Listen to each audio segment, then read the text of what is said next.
Hoy en el día de hoy celebramos el Día Internacional de los Bosques.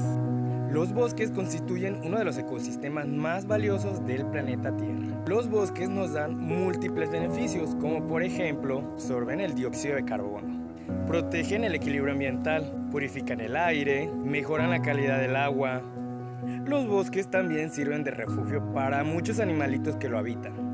Aparte de que nos dan mucha sombra y protegen el equilibrio ambiental y contribuyen a la conservación de la humedad. Recuerda que enseñar a cuidar la naturaleza es enseñar a valorar la vida.